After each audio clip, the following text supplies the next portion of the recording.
Well, welcome everybody back to Vertical.bedsores. I'm over here at the Quincy Mine Ruins up here in Hancock, Michigan. They have it's part of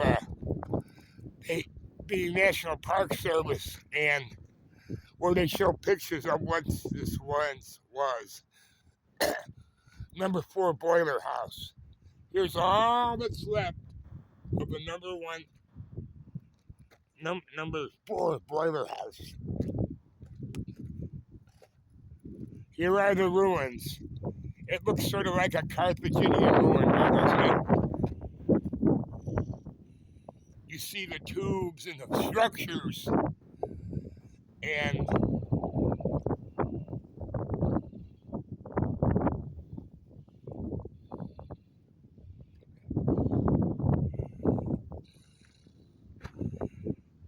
as we walk around here. Now, here's an interesting, the man engine shaft. Here's the old Quincy mine standing in the distance. It's still open, you can still tour it. And it's actually, I'll tell you, it's a really interesting tour. They take you down there and they demonstrate the pneumatic one-man drill, and pretty nice experience. Unfortunately, it's pretty pricey too. They used to take you down on the train, but I think they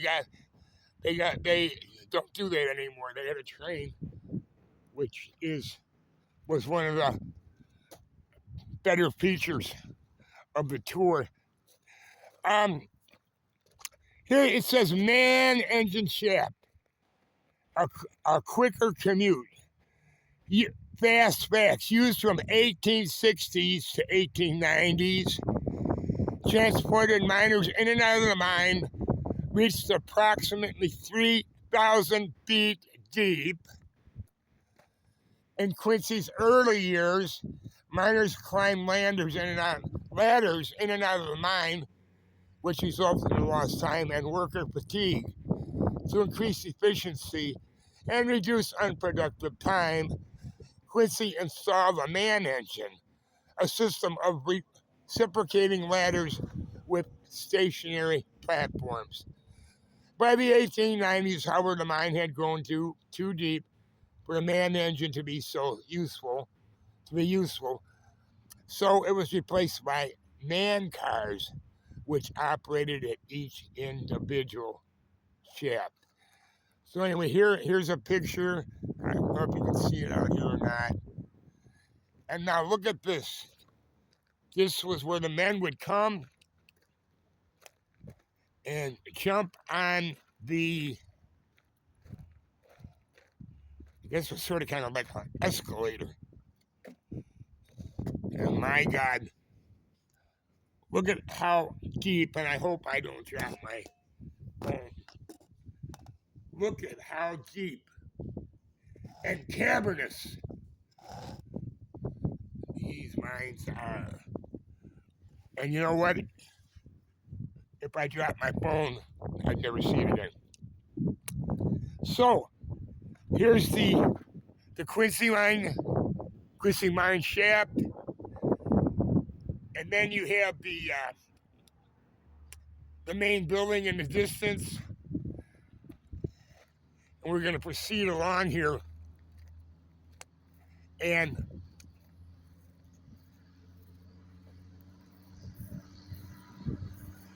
it's really beautiful here. I'm going to try to get up and show you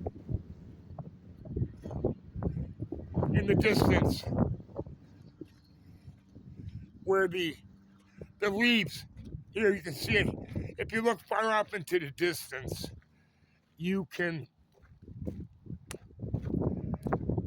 see the greenery, the trees on the side of the hill, and within a couple of weeks, those are going to all burst. They're going to explode in the autumnal colors, and it's thousands of people literally from all over the place come over here, come up here, around 400,000 a year to see the colors, the snowmobile, ski,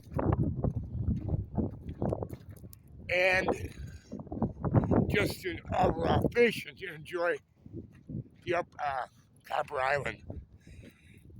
So here are the ruins, sort of spooky in a way.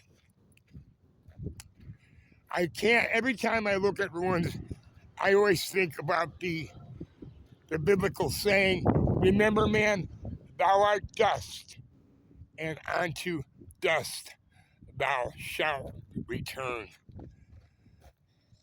But anyway,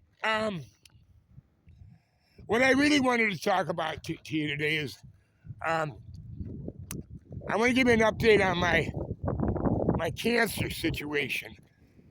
As soon as you get up here, you hear the wind noise, so I'm trying to get out of that. I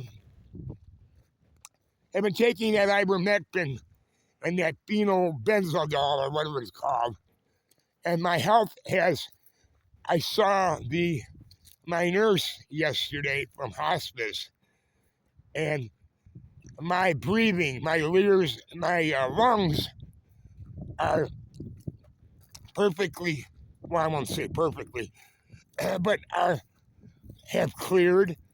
I told you that back around Thanksgiving, I could hardly breathe, and I didn't know what was wrong, and it felt like my lungs were packed with sand.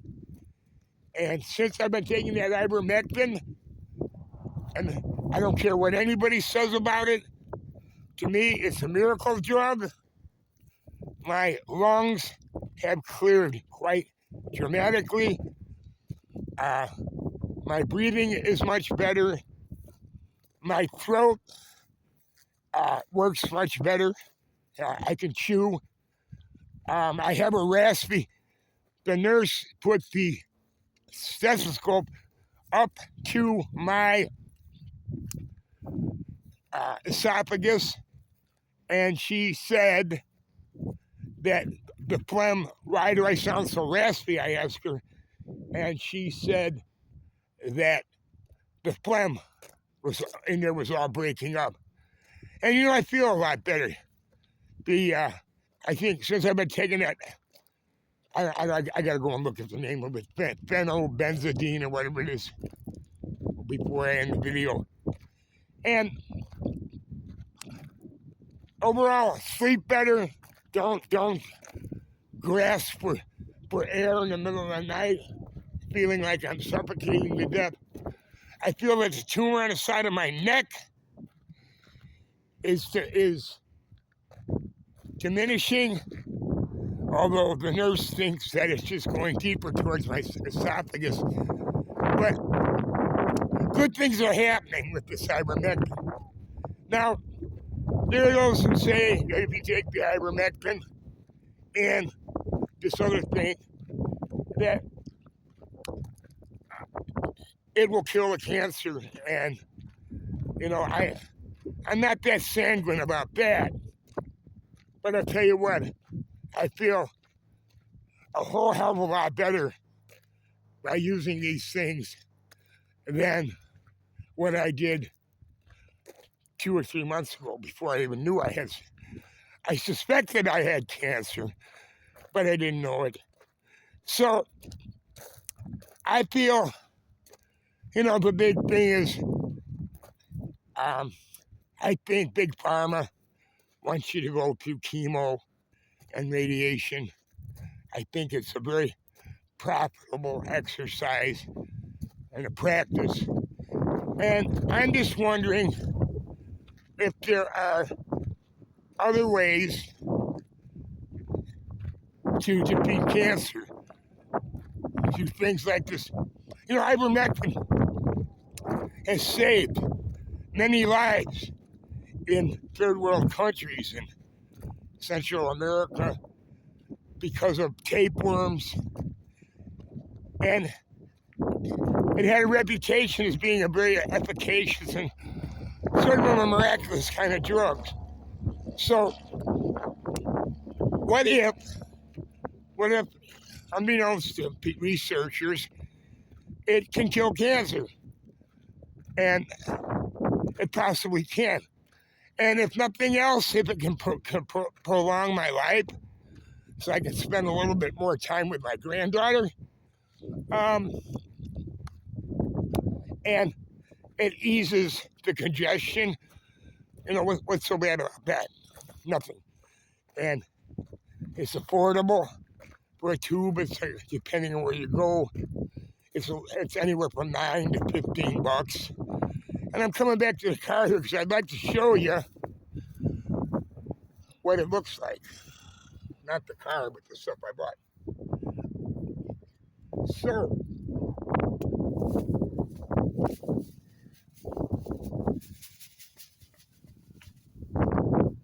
here is I'm going to put it on the hood. Here is the ivermectin,